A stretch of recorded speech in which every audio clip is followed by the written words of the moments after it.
Hey everybody, welcome to another episode of What If It's Cool, the show where we talk about anything and everything that's cool today. I'm Daniel Paul Crow. As always, I'm joined by Ben with his Hulk and his rings, and with Tim with a dark screen. What's going on with the dark screen, Tim? You got to pay your power bill? Oh, sorry, man. I forgot to turn on the camera. Hang on, let me just adjust that for you. Really? Ha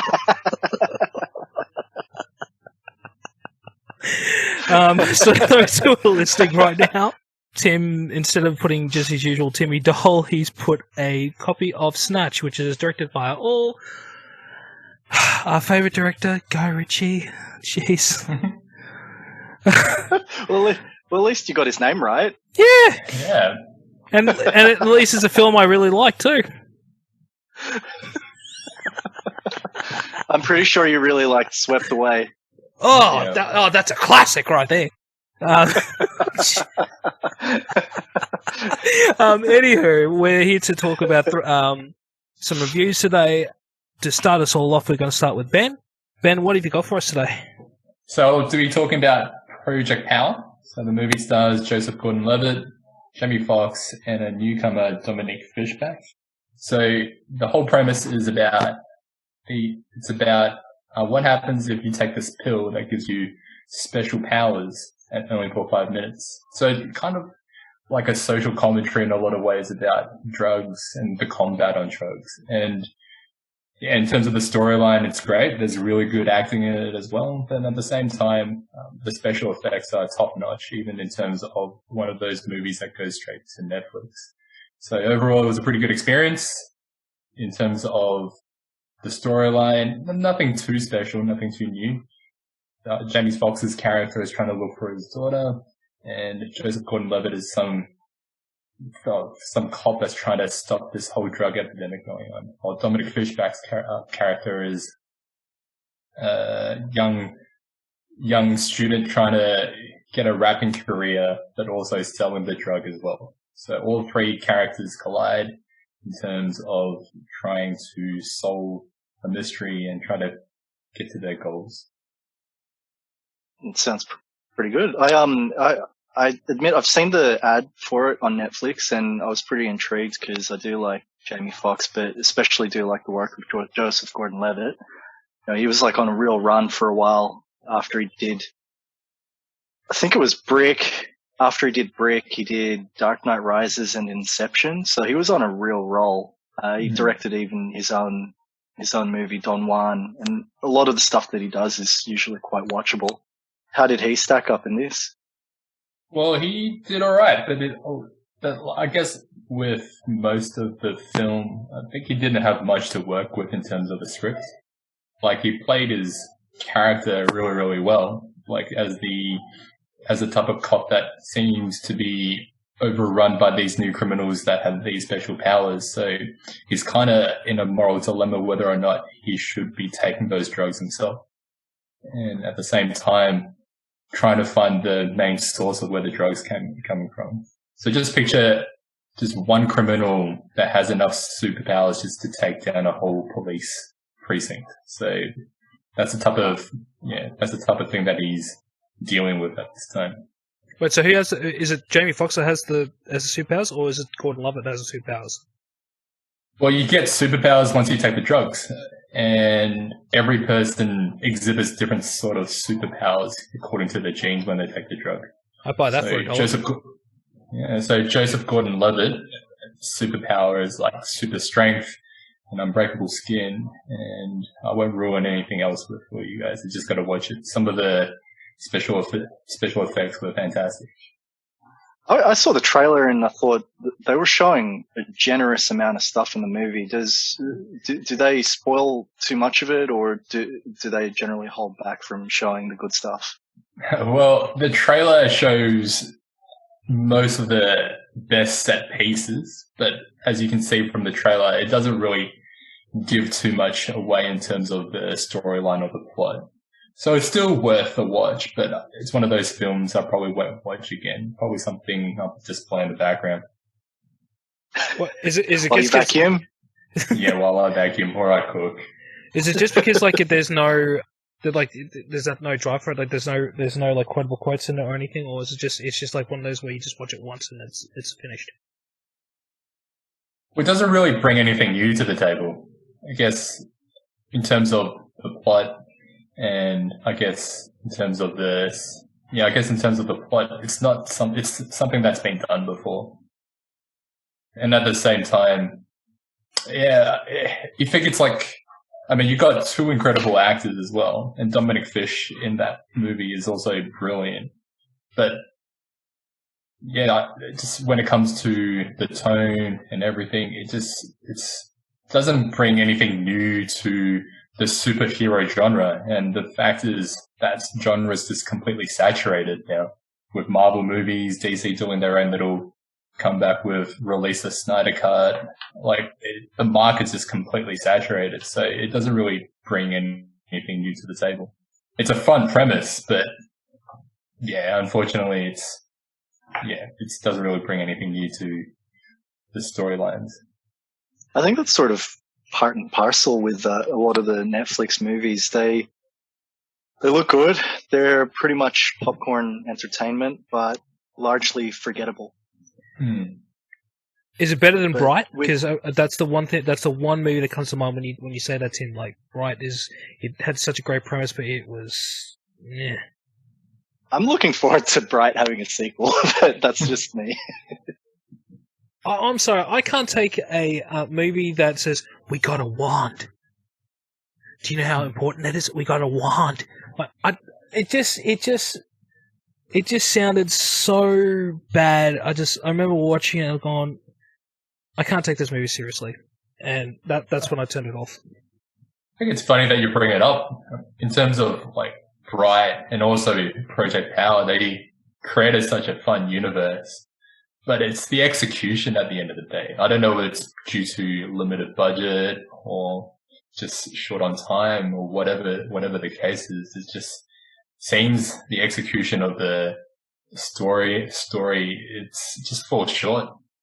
I mean, you look at the Bright universe, I mean, that's crazy. Magical creatures coexisting with people, and then it's also like a social commentary in terms of class of people and different police brutality. Yeah, that as well. It's crazy. And the same thing with Project Power. It's almost a commentary in terms of the drug war that the police have to come up against as well.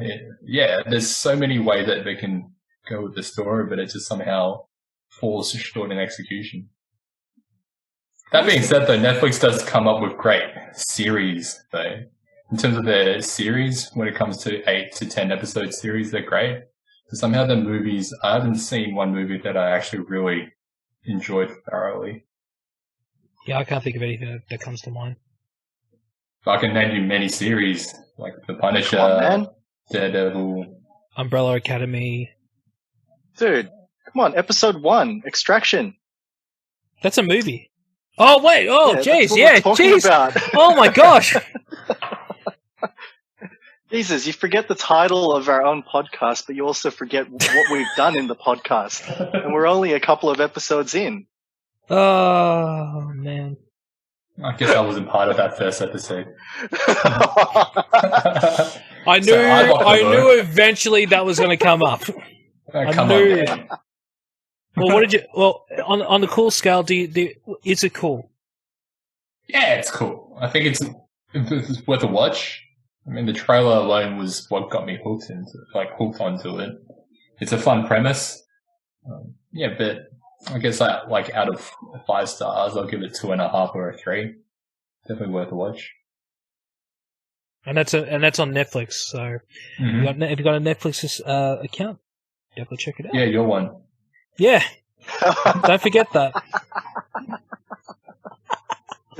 Dan, is it time to upgrade to that 4K streaming, or have you already done that? I've already done that. Oh, okay. Yeah. Can you get that password for me? Can you hook a brother up?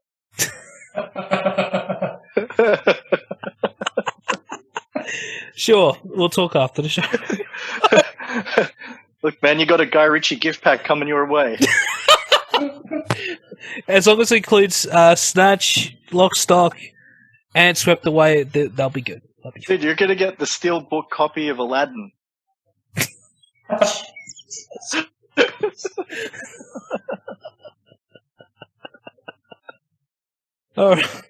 All right.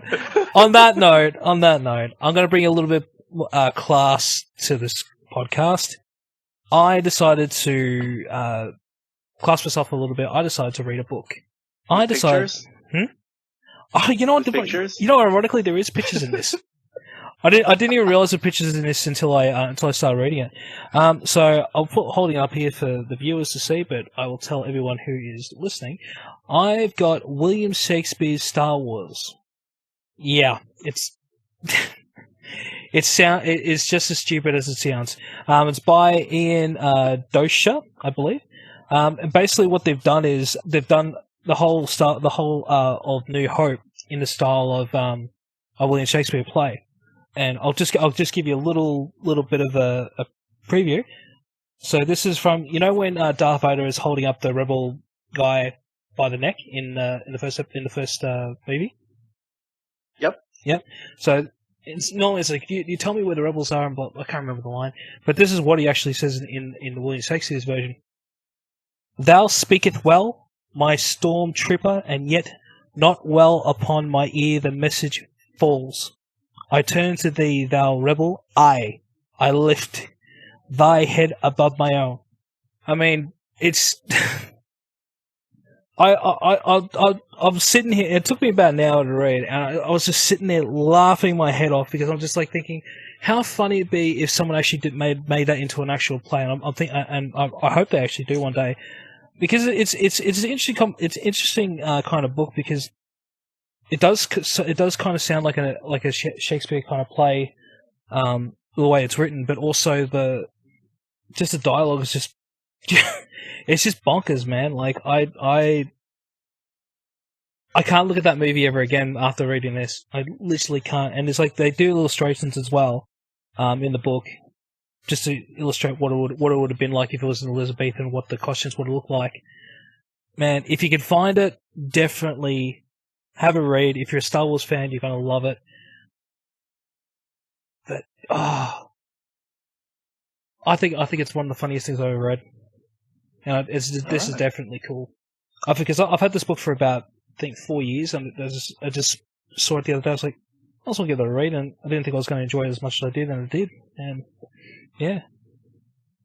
Okay. So, yeah, really liked it. I mean, you guys like Star Wars, don't you? Well, look, it's a bit difficult to like Star Wars after the most recent sequels, but in terms of the original trilogy, that's just undisputed classic. Oh yeah. The prequels, as panned as they were when they were released, I think they still have a special place for me. They're probably one of the better efforts in the later Star Wars things. But yeah, like, you know, with regards to the episodes 7, 8, and 9, I really couldn't rate them. I did like Rogue One and Solo. Mandalorian, you know, I'm not forgetting about that. Mandalorian was awesome. The Clone Wars, absolutely classic. Rebels was just as good. Yeah. Well, Rebels was probably my favorite, but I haven't finished Clone Wars yet. Definitely check that out, man. Like, that's. I can't speak of how well that series is, especially the last season, which we will get a review out in a future episode. Just what Disney's done to bring it back. Just yeah. Okay. Yeah. All right, and our last review, Tim. What have you got for us? Well, dude, you forgot. What would you give this book out of in terms of your cool rating?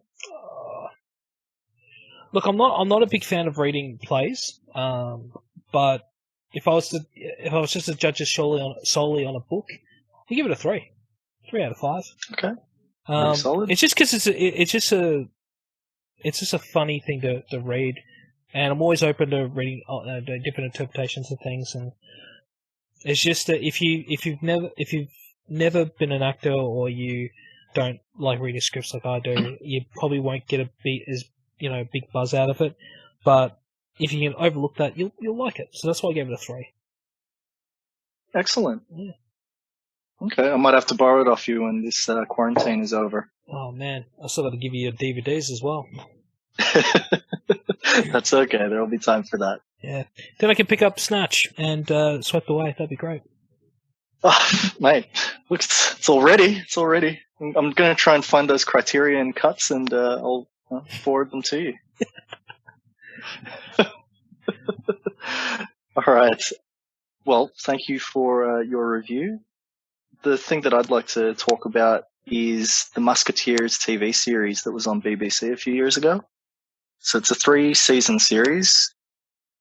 The first of which, firstly, the Musketeers are played by Tom Burke, Luke Pasqualino, Howard Charles, and Santiago Cabrera. Not really names that I was overly familiar with to begin with. Tom Burke has done a show where he plays a cop, and this is his most recent stuff, and it's based on something that J.K. Rowling did after Harry Potter. Quite successful because it's lasted quite a few seasons. Luke Pasqualino, I don't know what he's doing right now, but Santiago Cabrera, he plays Aramis in the show. The most recent thing that he's been part of was Star Trek Picard, which is another kettle of fish that we can discuss another day. Who is in Picard? I don't. He was the guy. He was the pilot of the ship. I'm gonna have to go back and watch Picard. I can't even remember. It's not a very memorable show, that one. Okay, but with regards to Musketeers, man, it's 30 episodes. So across the 3 seasons, 10 episodes per season. My wife and I loved it. The show is so friggin' cool. The production values look great. I mean, it looks like they've really spent their money quite well on each episode because one, the locations, the scenery, the costumes, they're all fantastic. We found ourselves always commenting about how cool the show looked, and especially the costumes. It doesn't look kid-like, like the original, like the Three Musketeers movie that had Kiefer Sutherland, Chris O'Donnell, Charlie Disney Sheen, and Oliver Platt. It does not look kiddie at all like that. It doesn't look atrocious like the one that, what's his name, the guy that did Resident Evil did recently. That W.S. Anderson or something. That's it. Yeah. Yeah, that's it. That's the dude's name. The one that's married to that. Mila Jovovich. And they tried to make it all steampunk and stuff. It was just an abomination. It was really bad. But yeah, with this BBC show, it's really good. The creator, he has a reverence for the original books that it's based on, and so he takes a lot of the storyline elements from those and finds ways to remix them and put them into the show. One episode in particular that we watched was one that took inspiration from The Man in the Iron Mask, but not in so many ways. Like there wasn't any featuring in the Iron Mask, but certain plot elements from that. The show takes place on an episode by episode basis. It's like some of those cop shows where it's like new case each week, but there's always going to be some way that each episode contributes to an overall addition to the overarching story. Isn't the Three Musketeers like cops in those days though? Weren't they like cops or something like that? Pretty much. I think they're the King's Guard. So they're cops. And they're like special ops, I guess, because they're also badass. There's so many plot elements, so many elements that are thrown in. I mean, you've got a lot of action, you've got adventure, there's mystery, there's a lot of romance in it, particularly between D'Artagnan and Constance. There's a whole will they or won't they that develops throughout season 1, which I think was played very well until they eventually get together. There's a whole bad romance thing in terms of Athos and Milady de Winter. You could tell that the two of them are just really not right for each other, but they're just helplessly drawn to one another. But the best part about the show, in terms of the Musketeers, you can only really say that it's good depending on, how good the Musketeers are, and these guys did the show incredibly well, but also how good the villains are. And in seasons 1 to 3, you actually get 3 different villains, and I'll go into that in a little bit. In season 1, you have Peter Capaldi. He plays what's his name? Jesus, I'm just gonna go. He plays back Jesus. here. That's an interesting character. Yeah, that's right. No, he plays Cardinal Richelieu. Close enough. Okay, so he plays Cardinal Richelieu throughout the show, and he was really fun. You know, you could tell that he had a lot of fun being the scheming mastermind, and he knew how to ham it up as much as possible. But yeah, everything that he did was so good. But behind the scenes, he'd actually been signed to do Doctor Who. So by the end of Thought that season name one, sounded familiar. I was just like, isn't that the yeah. Doctor? Well, by the end of season one, they weren't sure if he was going to come back, and they thought, okay, yeah, we'll see, you know, like we'll try and permit for his shooting in Doctor Who, but ultimately he didn't come back, so they wrote him off at the beginning of season 2. Okay. Even though losing him and he was arguably the biggest draw in the show, despite losing him, they ended up bringing in the Comte de Rochefort, and this dude was just pure evil. Like, he was a real evil son of a bitch. Really disturbed, depraved. There's a couple of scenes where he's quite perverted. So he's got a fixation on the Queen, and he's hooking up with a prostitute, and he gets the prostitute to role play as the Queen. So it's quite twisted for a show that's probably meant to be family friendly. But that was probably the peak of the series, where we found that this was probably the most engaging, because he was a real villain that you wanted to see them overcome. And season 3, they do a bit of a fast forward. Don't want to spoil too much, but they do a flash forward. It was probably on balance the weakest out of the seasons, but still enjoyable. And I'll put that down to the fact that maybe they knew they had to wrap things up, so they just had to wrap up a bunch of story points. It felt rushed in some ways, but also not. But yeah, the only criticism I had was just the one episode in season 3, and it had a real rubbish storyline to it. Spoilers, if anyone is listening. The spoiler is that, well, there's one episode where there's a jailbreak. There's a crazy prisoner in a jail who thinks that he's the king. And D'Artagnan finds in the goodness of his heart, this guy's too disturbed to send him back to prison when they're trying to round up all the prisoners that had broken out. So he decides to take him to a church so that he could be cared for by nuns, but he just goes completely crazy and murders all the nuns. Then, still, while he's having his paranoid delusions of thinking that he's the king, he somehow manages to waltz his way into the palace and into the king's private chambers. And I'm thinking, well, this is probably the worst guarded palace in any show. And I just found it completely unbelievable that a side character like this, who only features in one episode, is able to get that far. So that was probably my biggest beef out of an otherwise perfect series. Also, the main villain in season 3. You got to call it a perfect series. Yeah. I've been thinking about this with a few friends as well, in terms of what shows I like. More so, what shows I would call perfect, as in ones that I enjoyed thoroughly from start to finish without barely a weak episode.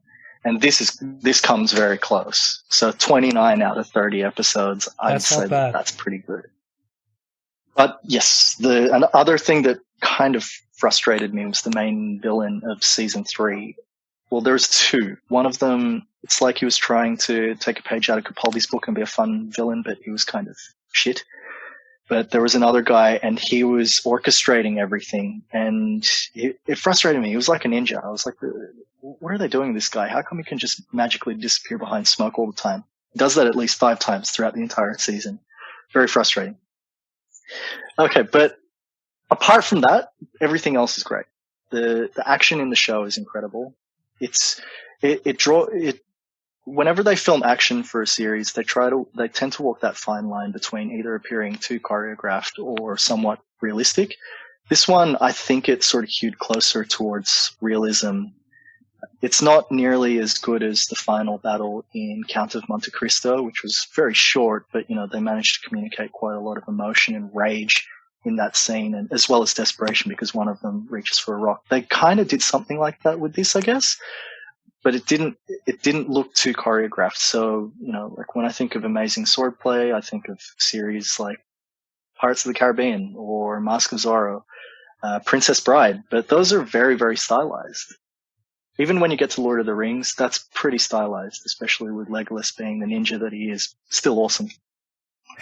with this, it did look more realistic in the presentation. Very short bouts, like a lot of parrying and what have you, but also desperation in the fights and how things devolve in a fight where it can just come down to blows. I thought that was really good.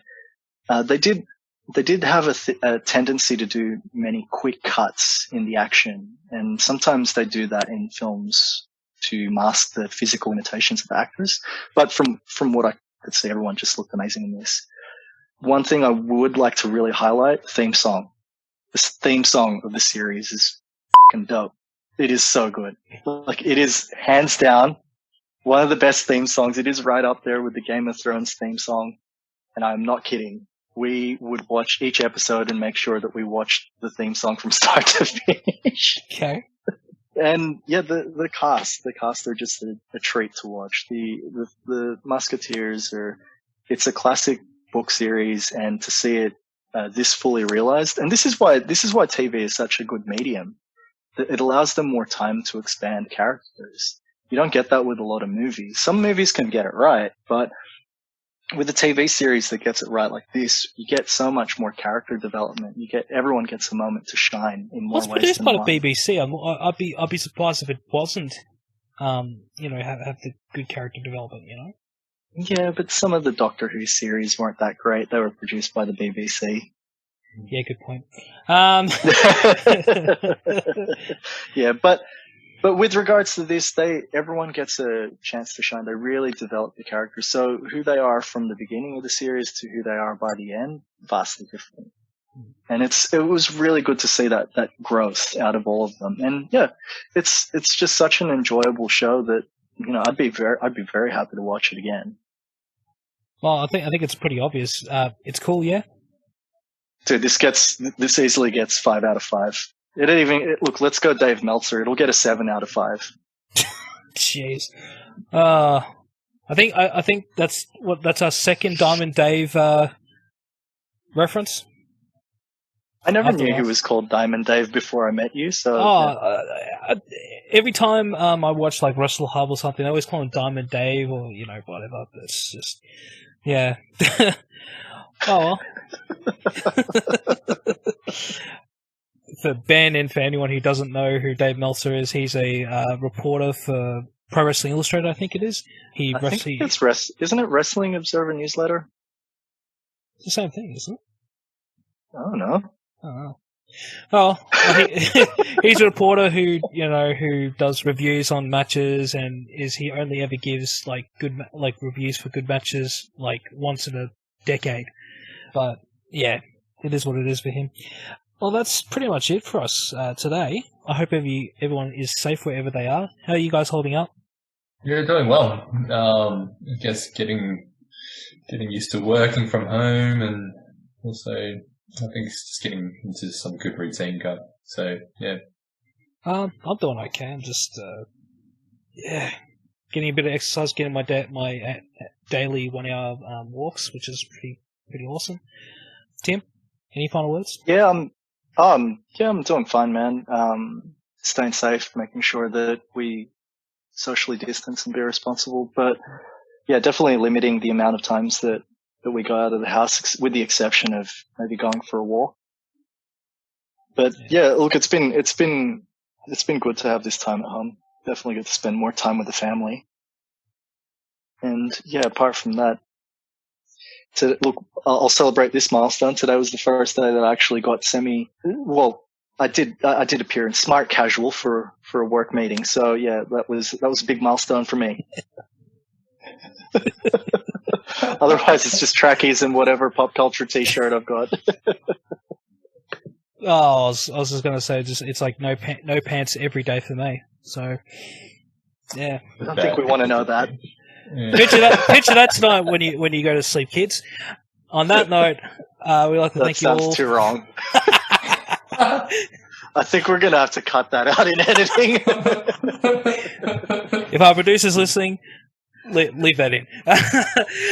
Anyway, thank you for joining us. Don't forget to like, share, and subscribe if you're watching this on YouTube. Leave us a review on Anchor and on Spotify. Until next time, we'll see you all later.